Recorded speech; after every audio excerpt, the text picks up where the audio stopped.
Welcome back to Applied Wisdom. We're in the final module on culture. Bad news is good news. The first two videos in the module explored how important it is to find out about bad news quickly, even diving down into your organization to detect it. This final video in the Bad News is Good News module is about handling bad news with your board of directors. Let's get started. As a leader, managing your board can be tricky. Chief executives understandably like to highlight their successes to their board and often do not want to share bad news. But openly sharing bad news with your board is an effective way to build mutual trust and respect. A strong, trust-based partnership with your board is an important asset for when times are challenging. Inviting board members to ask questions and listening to their feedback enables you to understand and acknowledge their concerns. Remember the old maxim, speak once and listen twice. By sharing bad news at board meetings, the chief executive, senior staff, and the board can explore ideas and learn together. Bad news is essential for boards. It's important for a board to hash out what isn't working and what's keeping the chief executive up at night. In creating a greater shared understanding, your board can help improve the organization's productivity and performance. By brainstorming new paths of opportunity together, you'll build an organization you can all be proud of. Let's get Michael's perspective.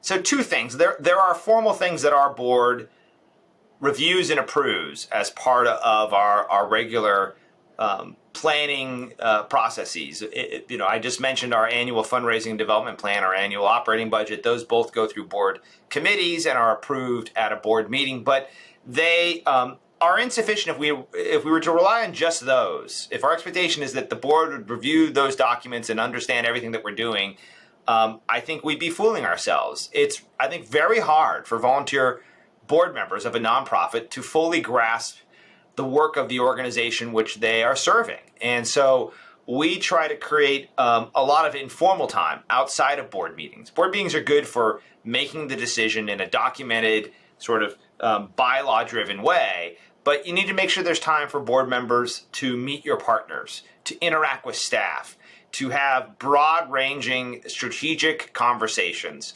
to see your work sites and see your projects up close. We really put a lot of emphasis on that. In fact, one thing we're doing new this year is I'm calling it Board Bus Day. I'm renting like one of those airport shuttle buses, and we're going to spend 4.5 hours together, and I'm taking them to 5 different locations throughout the county of Santa Clara where we have active projects.